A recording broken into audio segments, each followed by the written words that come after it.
your source for everything paranormal. ParaX. Throughout the ages, history has been altered by word of mouth and the misrepresentation of those who might not have been present when some of the world's most significant events took place.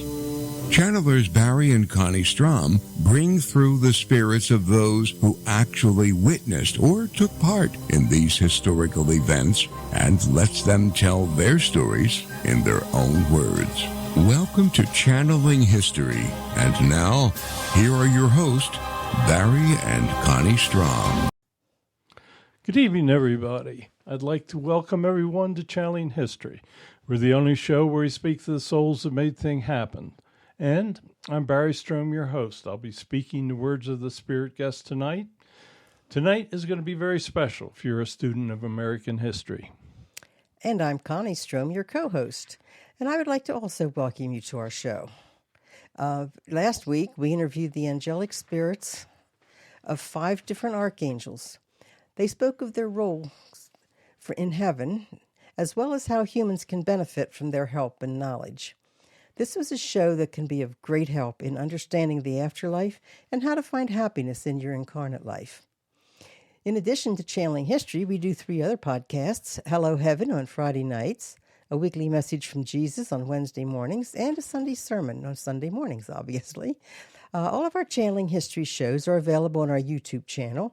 It's in the name of Barry Strohm, and the channel has over 650 videos available. We're currently consolidating all of our audio broadcasts onto a new platform named podbean.com. Just go to the site and search Channeling History. This week, we're going to do a deep dive into American history by channeling with Thomas Jefferson, James Madison, and Antonin Scalia. Our interview of their spirits will be conducted as a roundtable discussion in which each spirit will discuss the same question. Now, one piece of advice that you're given by networks when you begin a radio show or podcast is not to discuss politics or religion.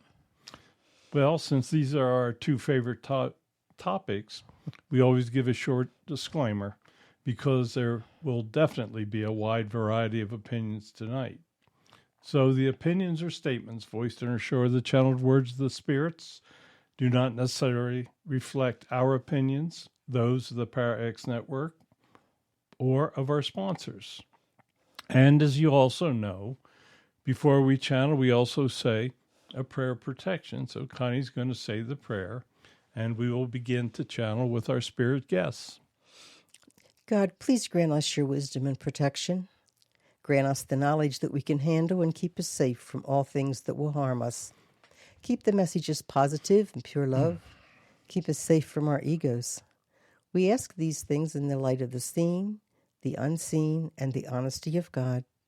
Amen. Okay. Thomas Jefferson was the primary author of the Declaration of Independence, the 3rd President of the United States from 1801 to 1809. He served as our nation's first Secretary of State under George Washington and was the Vice President under John Adams. He believed that government leaders should guard against any expansion of national power at the expense of the states. James Madison was the 4th President of the United States from 1809 to 1817 and played a pivotal role in drafting and promoting the Constitution and the Bill of Rights. Madison and Jefferson organized the Democratic-Republican Party in opposition to the Federalist Party promoted by Alexander Hamilton. Antonin Scalia was an Associate Justice of the Supreme Court of the United States from 1986 until his death in 2016. He believed in the interpretation of laws based on the original understanding of the Constitution or the Bill of Rights at the time of adoption. He objected to the theory of judicial activism and other interpretations related to a living Constitution framework. Okay, gentlemen, let's start with the Federalist Papers were drafted by James Madison, Alexander Hamilton, and John Jay.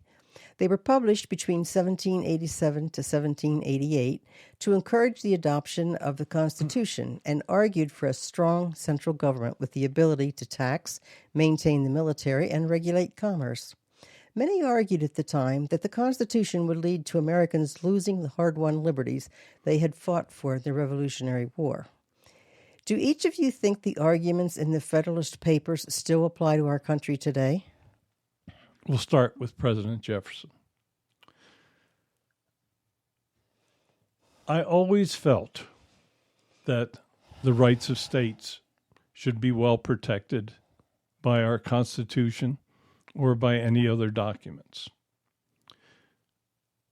When we tried to come up with the documents required for our new country, there were many, many different ways that people were looking at things.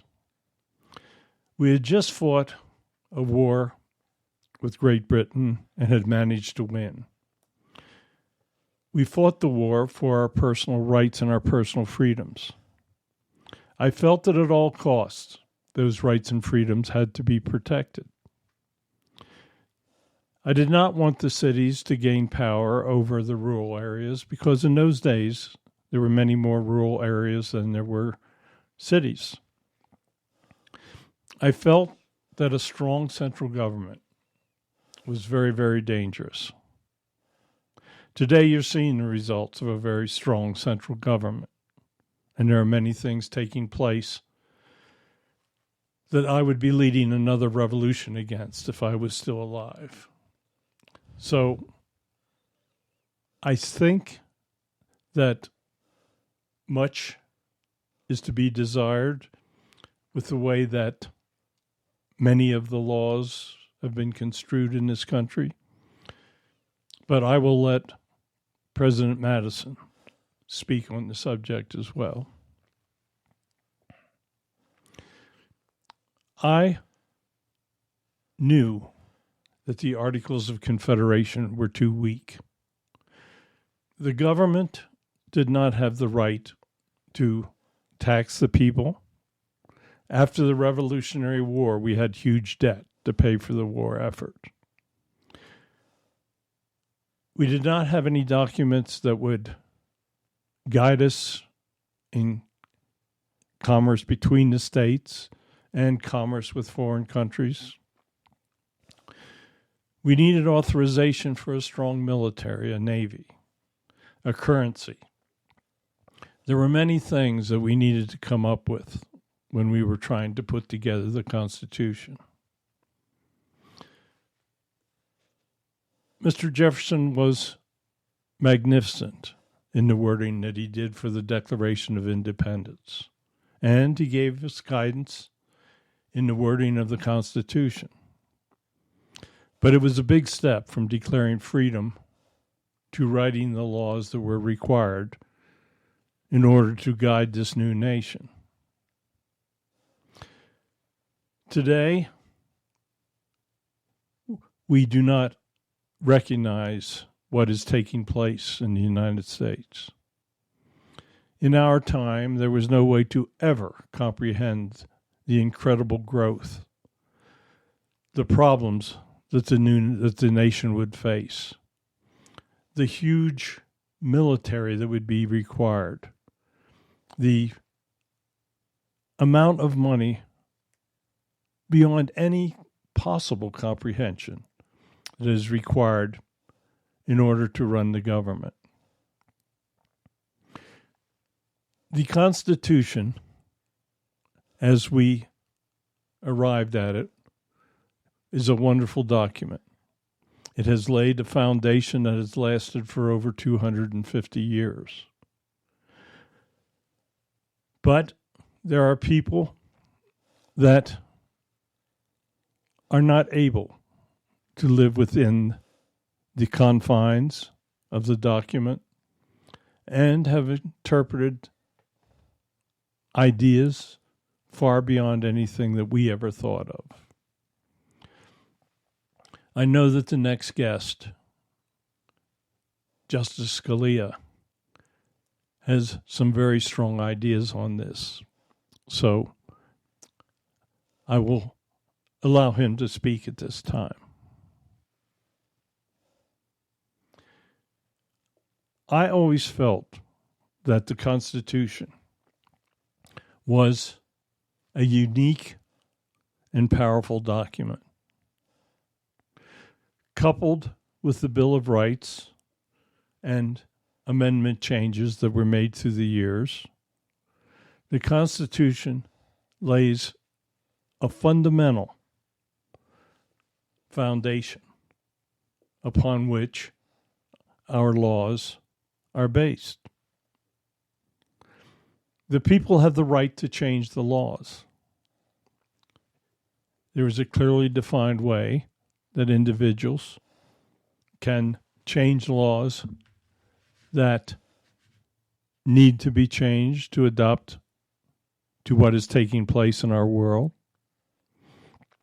But our democracy is based on rules by and for the people.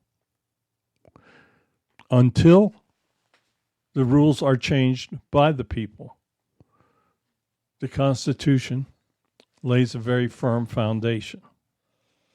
And if people today would define their governmental actions according to what is laid out in the constitutional foundation, you would find that many of the problems that the politicians have created would cease to exist.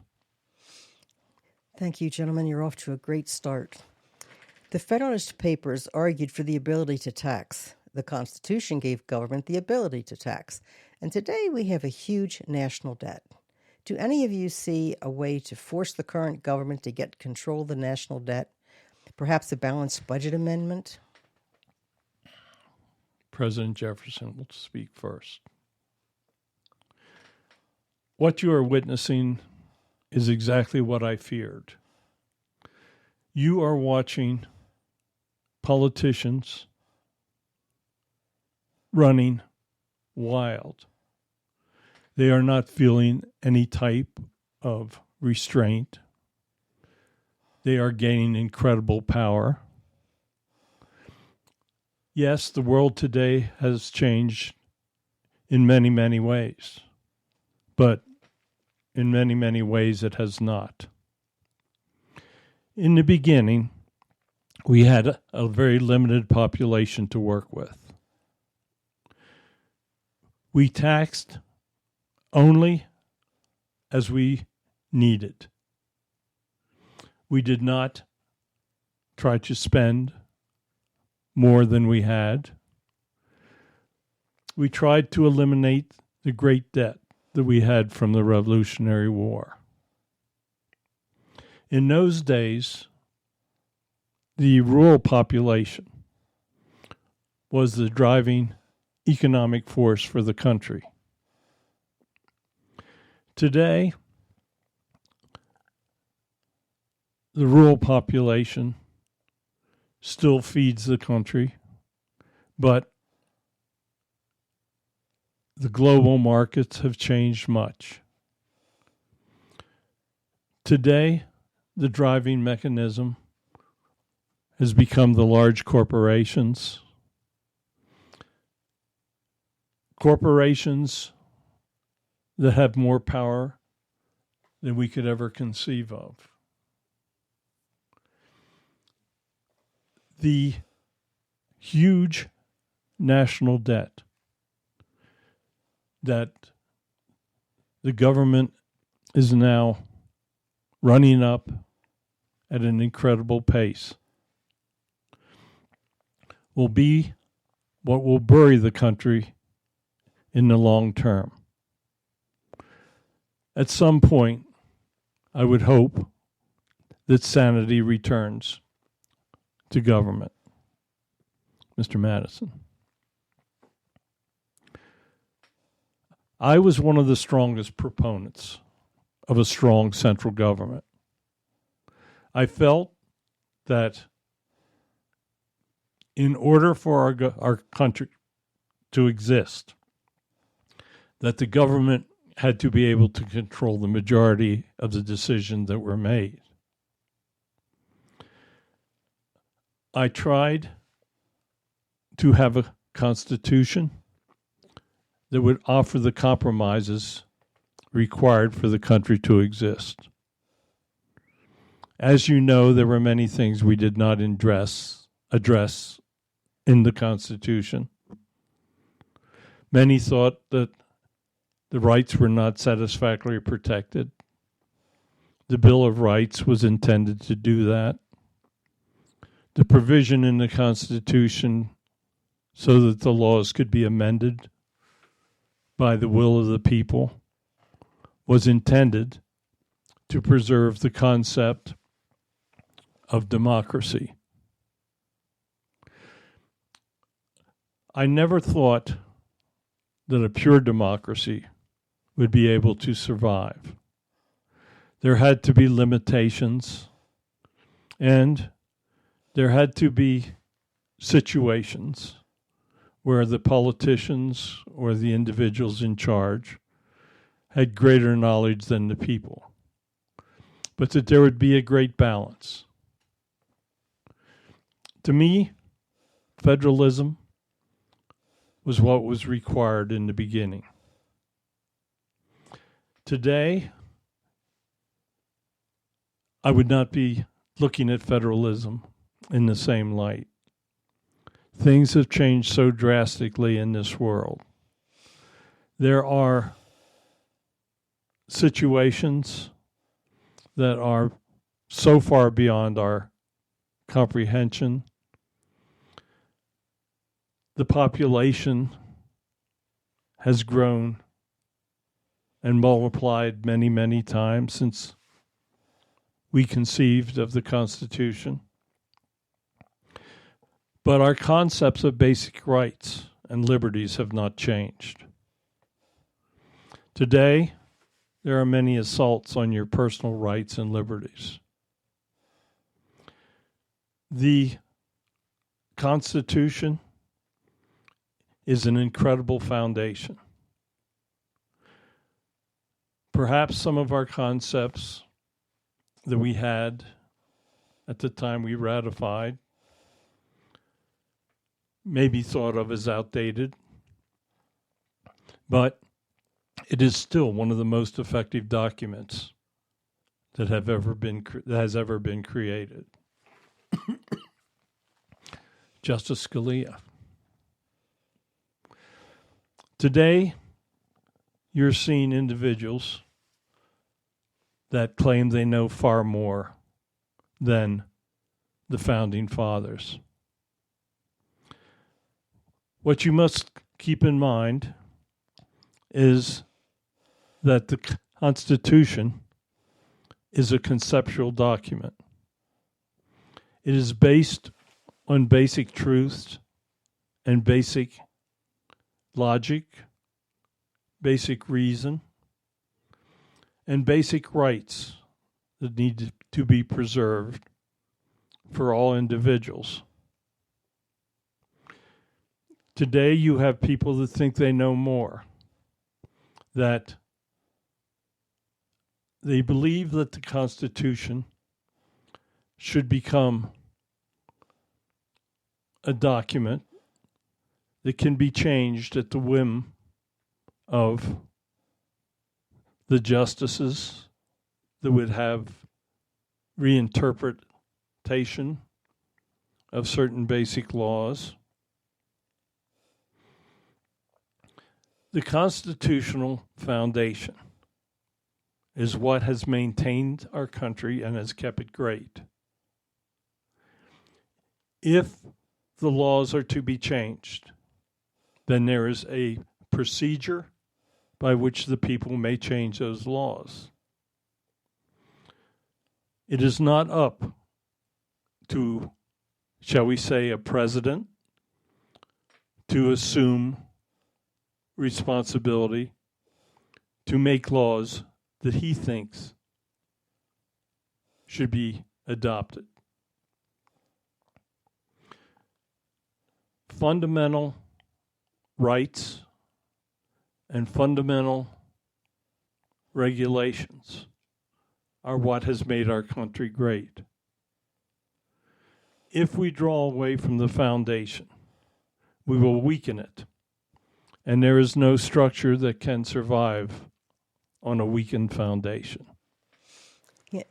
Do each of you think that the Constitution has become a weapon to deprive the citizens of the United States of their freedoms today? President Jefferson. I feared that as the populations shifted to the cities, that there would be many changes that would deprive individuals in rural or not as populated areas of their rights.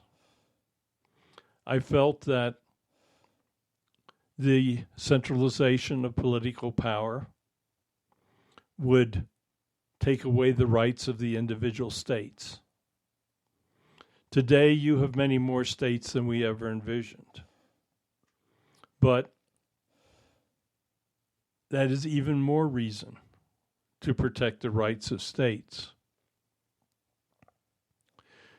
The Constitution is meant to protect individuals. The more individuals or politicians draw away from the Constitution and the basic rights provided, the more that governments will take away the rights of the people. Mr. Madison.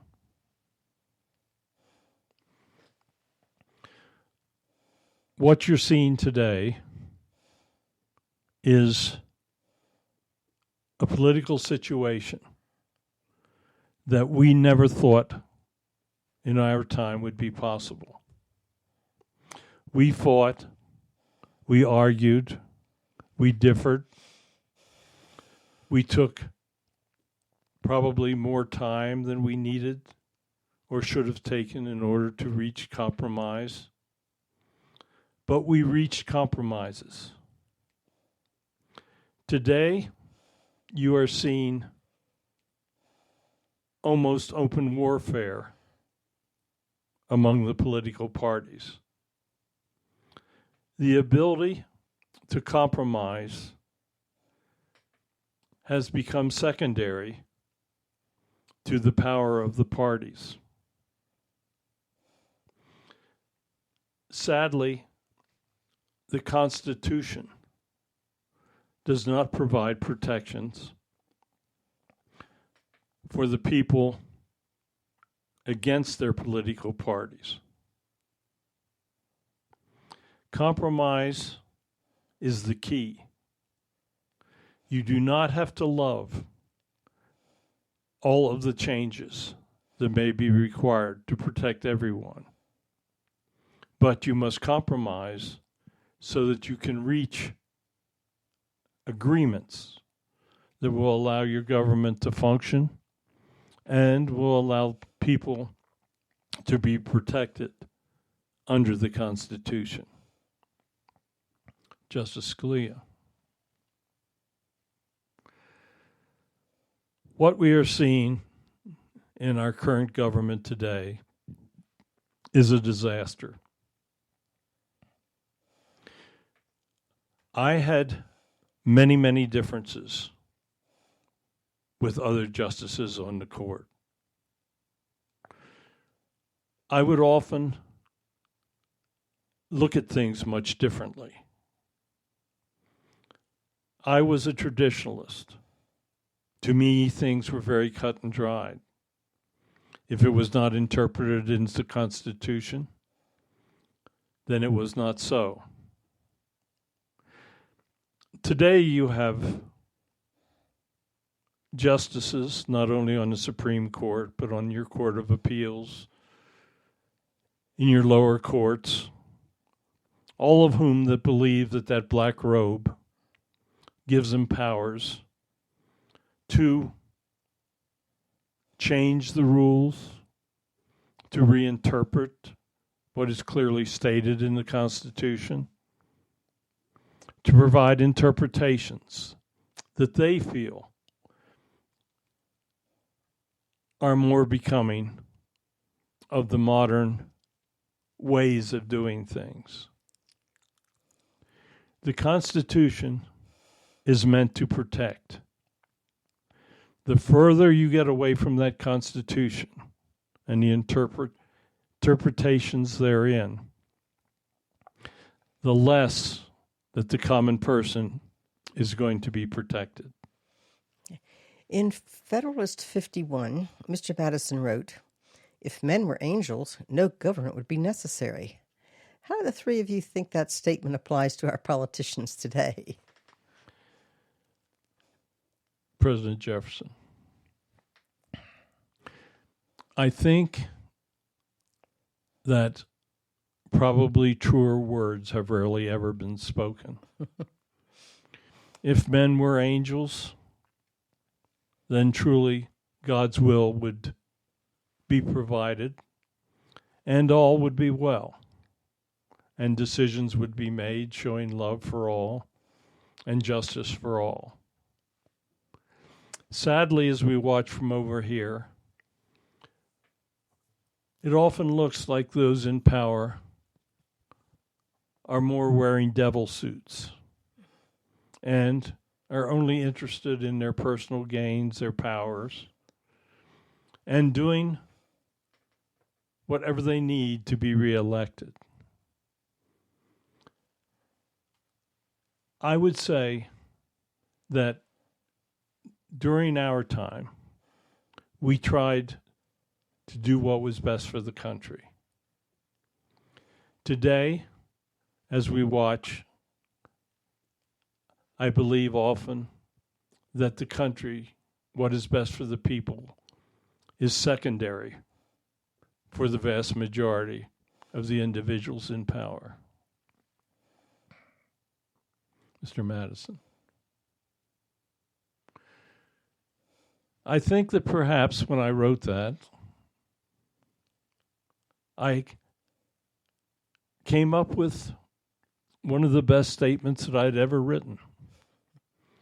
It is true.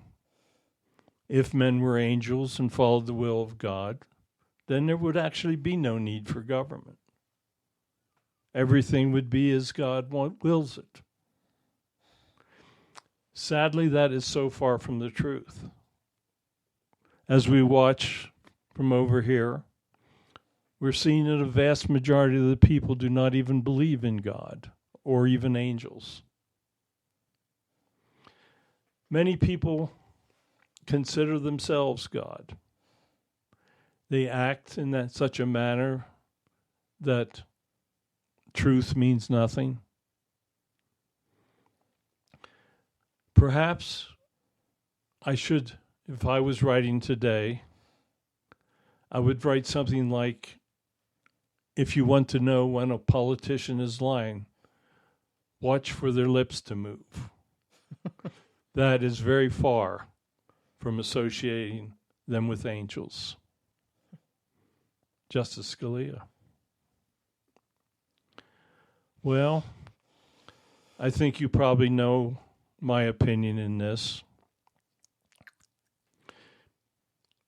I felt that liberal interpretations of the Constitution and the laws of our country were certainly not the way angels would look at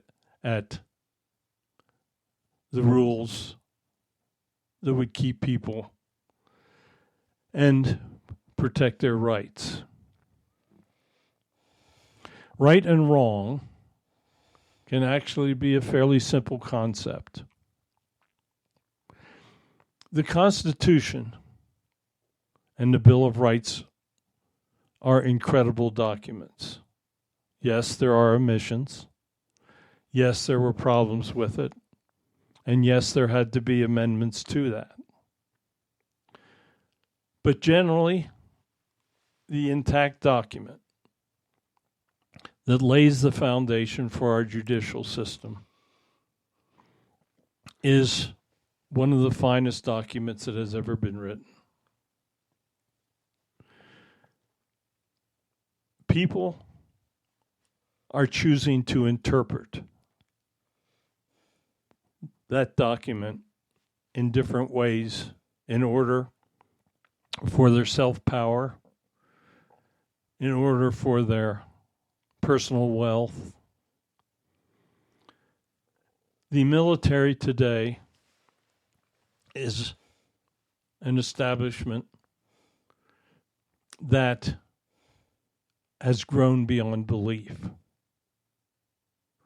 The weapons today are now capable of destroying life on our planet. The Constitution should act as a guide for how we run the country. The further we draw away from that guide, the further we will be drawing away from a path of success for our country. Thank you. Today, many believe that our judiciary system has been weaponized. Do any of you agree with that statement? And if so, how did it happen? Jefferson. As we watch from this side, we are coming to the realization that Lady Justice does not at all times wear a blindfold. We are truly seeing that men of power have influenced the election of judges and have put people in positions of judicial power that have become very political. The election of judges by the people is perhaps a great weakness for the judicial system. The country has grown so much. The perhaps lower level judges should be elected, but there should be a merit-based system of recommending the best justices, the ones that have had impartial records. There must be a way to keep politics out of the judicial system. Mr. Madison.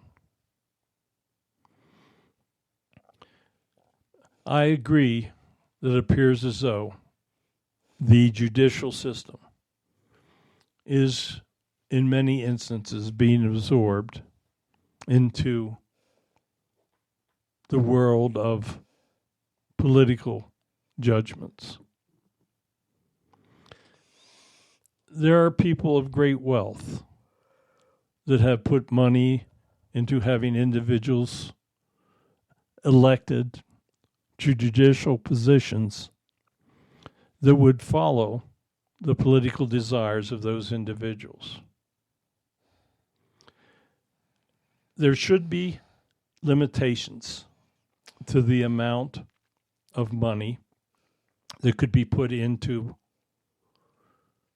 elections for members of the judiciary.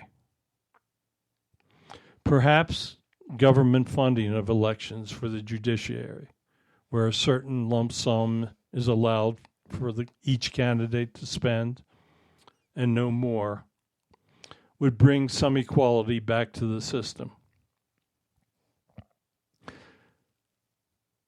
The judicial system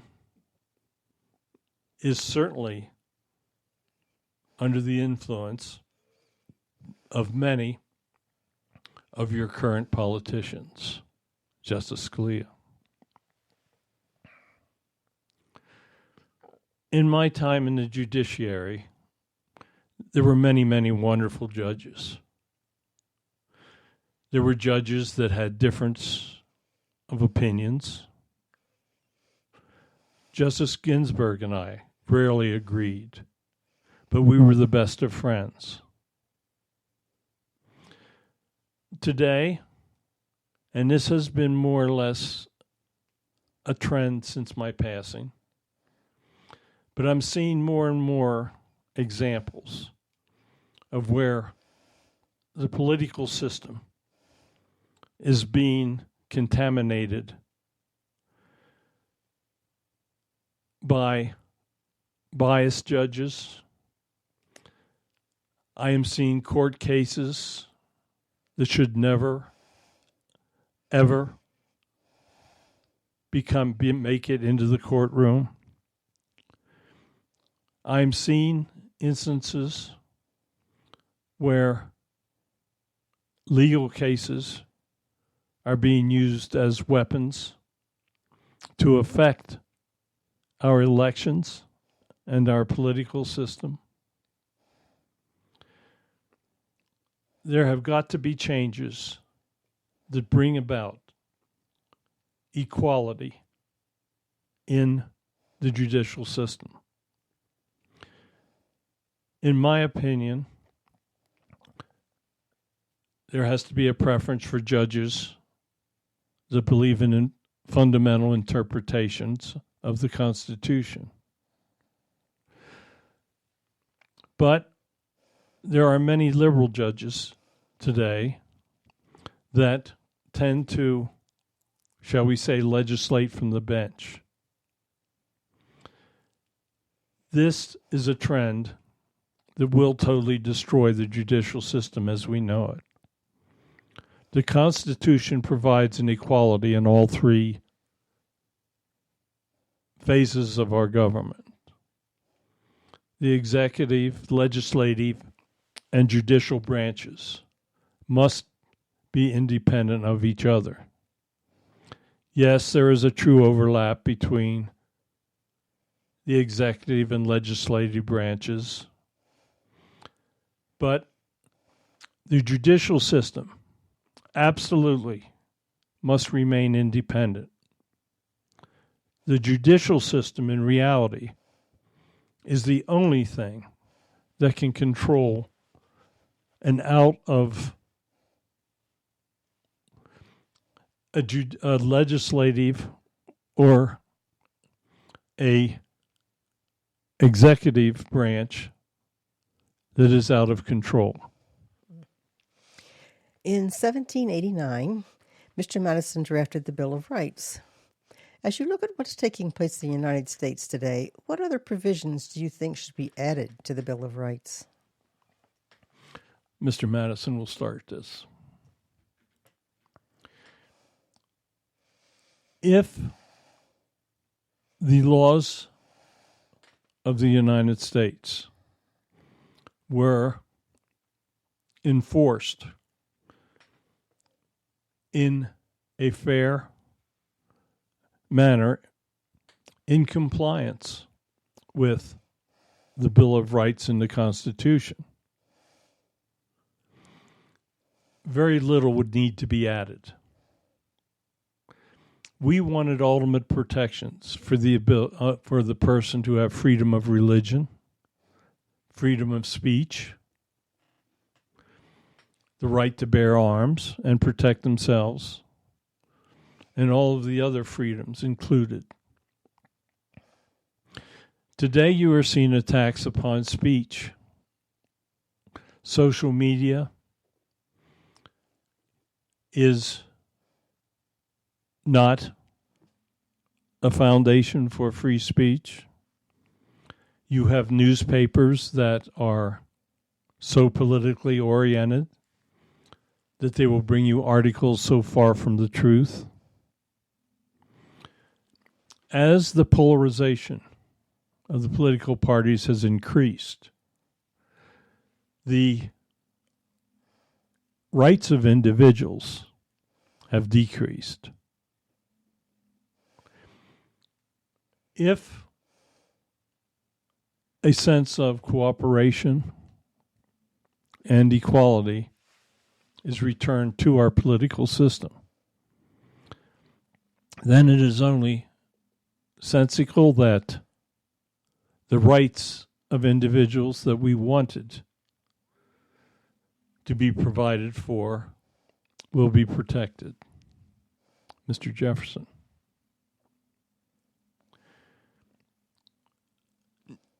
So much has changed since the time that we prepared the documents for the young United States. But much has not changed. During our time, there were individuals that did not think that the uneducated should have equal rights with those of the educated. They certainly did not think that people of dark skin should have the same rights as people of white skin. So there were many individual rights that were not provided for political reasons. Had we addressed slavery in the original Constitution, we could have never come up with a document that the southern states would have accepted. So perhaps it was cowardly not to face that in those days, but it was something for political expediency that we did not do. Today there have been amendments that give rights, guarantee rights to all. Citizenship is the key to all of the rights in the Constitution. Today there are those that believe non-citizens should have the same rights, even to the right to vote. In our opinion, those ideas are not only counterproductive, but highly dangerous. Justice Scalia. There is absolutely no question that individual and human rights are currently being endangered. The Constitution provided freedom of religion, freedom to practice religion of your choice. Today, laws are being interpreted that you cannot practice religion in public institutions such as schools, such as government buildings. That was clearly not the intent of the Constitution, yet it is becoming the way that the laws are currently interpreted. Freedom of speech is highly endangered. There are organizations today that want to tell you how you must refer to a man and a woman. They will tell you how you must refer to many different situations where common sense would have you use a certain pronoun that is no longer allowed. There are organizations that want to control what you can speak of in social media. There are organizations, very, very powerful organizations today, that, if restrictions are not placed upon them, will have total control over what words you may speak, what opinions you may have and voice, over what medical rights you have.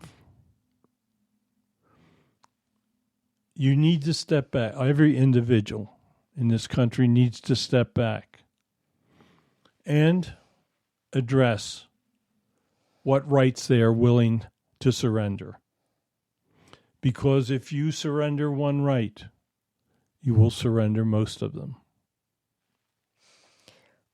What constitutional changes do you think should be made to allow for more efficient government in the future? Mr. Jefferson, I believe that there has to be a constitutional change to prevent the country from overspending and running this incredible national debt that you have. I believe that the national debt should be limited. I would be in favor of a balanced budget amendment that would restrict spending to a percentage of income. A deficit will ruin the country, and there seems to be no limit to what your current politicians are willing to spend. Mr. Madison. I agree with Thomas that a balanced budget amendment would be extremely critical to limit the funds that can be expended. I also believe that in your modern society, there should be some type of legislation that regulates medical costs. Today, we watch as many people cannot afford to buy drugs. There has to be some type of legislation in the future that either has a government subsidization for prescription drugs or some type of limitations on what the pharmaceuticals can charge. Justice Scalia.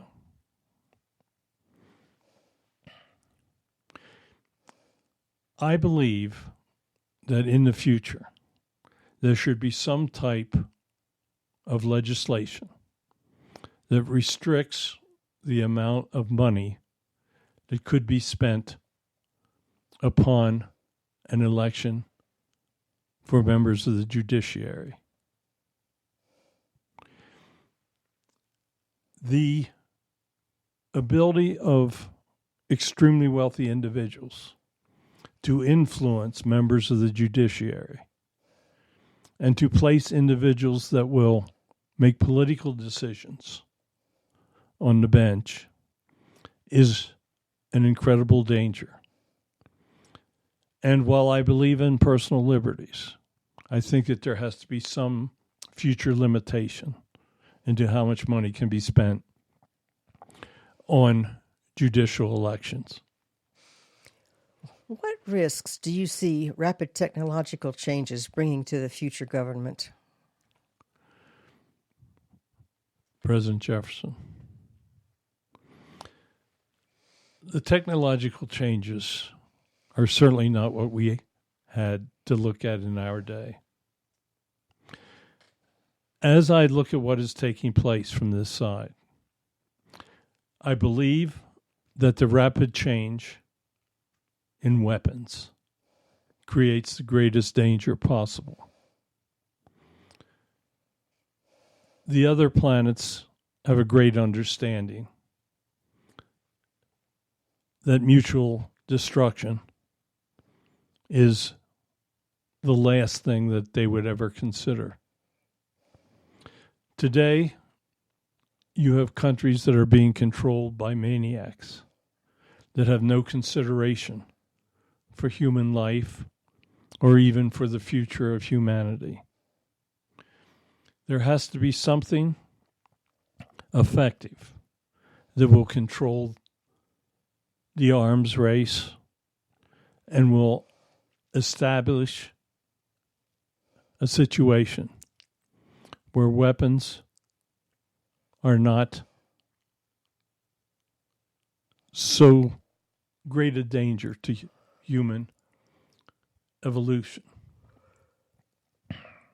Mr. Madison. I see the technological changes in your communication systems as offering an incredible danger for the future. If persons of evil would gain control over social media, your newspapers, your televisions, all your news sources, and they would speak propaganda instead of truth, that the people could be molded into directions that could destroy evolution. We put freedom of speech as an important Bill of Rights. probably the most important in the long run. Freedom of speech must be a right that is absolutely protected in the future. Without that, there can be no future. Justice Scalia.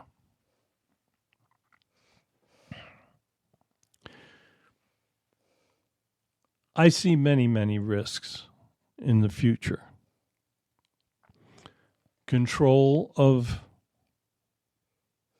your news media, weapon races out of control, countries that have absolute hatreds for each other, radical Muslims that want to kill Christians, governments that are controlling religions, governments that are killing members of faith. There are many, many current problems that are capable of destroying human evolution. How they will be able to be controlled in the future is a question that will have to be determined. Some of them can be determined through legislation, but you will find that many of them will be very, very difficult to control going forward.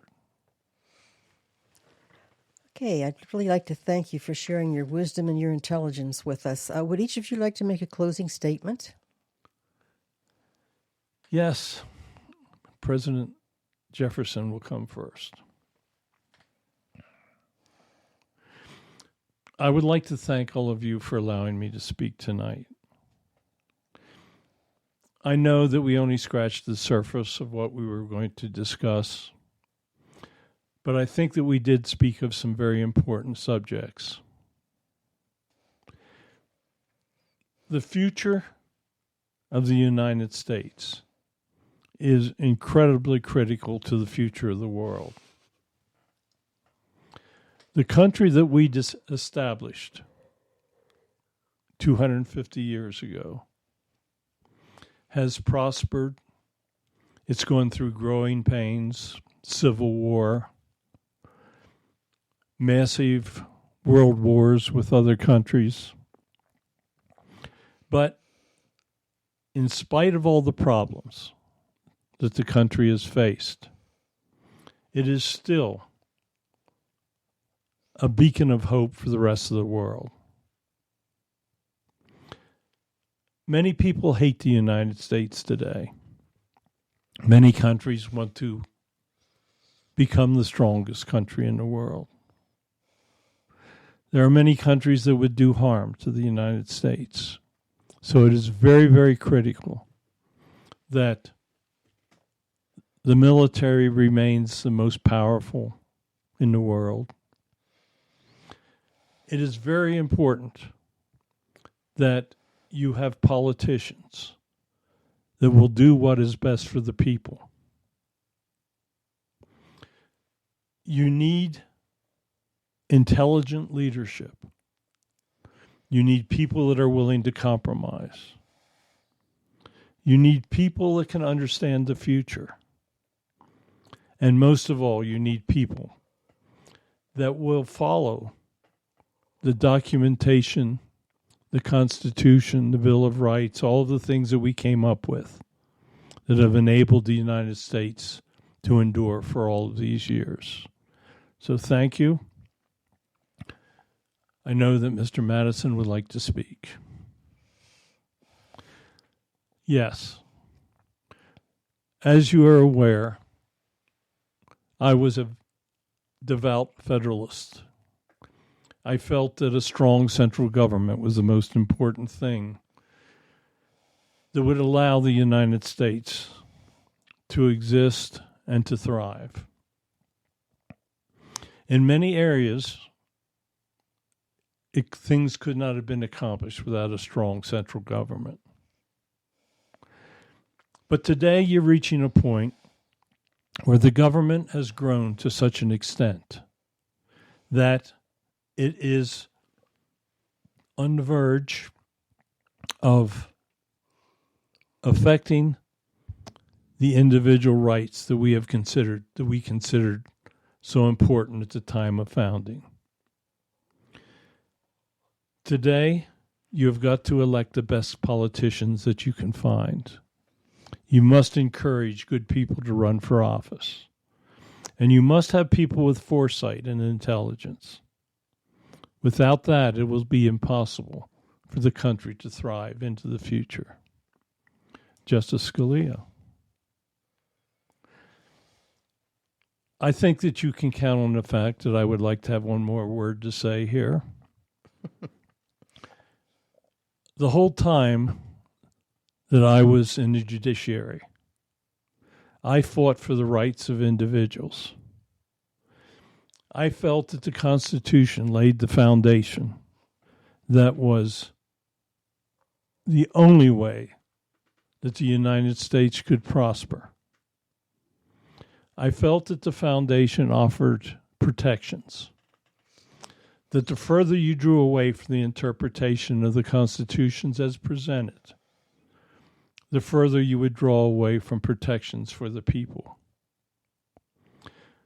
Without government protection, without a government that believes that the rights of individuals are the most important things to be protected, without the fact that a country must follow a true concept of right and wrong to prosper. There are many things that are provided in the Constitution, and if you follow those concepts, then indeed the country will continue to prosper. So thank you for allowing me to speak. I'm always appreciative of it, and I hope you will have me back. And I want to thank our three guests for this evening. The information is very valuable for anyone that wants to understand the modern world. Many are trying to remove history from our schools, and the past is always the key to the future, as you can tell from what you heard tonight. Now, Connie and I have started a new podcast. It's called Hello Heaven. We broadcast it on YouTube and Facebook Live Fridays at 6 p.m. Pacific time. We try to bring in people all the information that they need concerning the afterlife, concerning heaven. We channel with angels, Holy Spirits, people that had supernatural events. We're currently looking for guests that have had near-death experiences. If you would like to appear on the show, send an email to onestrohm@gmail.com and tell us your story.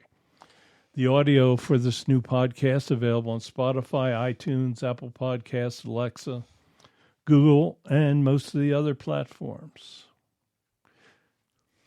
Thank you for joining us tonight on Channeling History. This week we brought you the words to two founding fathers and a Supreme Court justice, all of whom were excellent. We always try to find you and bring you the truth about history by speaking to the souls that lived those events. Please tell your friends about our shows. You'll be doing them a big favor.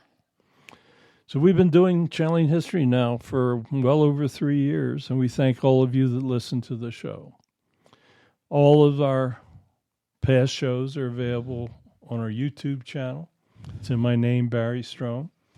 Want to download them? Go to podbean.com and download them there. We hope you enjoyed our show tonight. I know I did. I learned a lot. They're incredible spirits.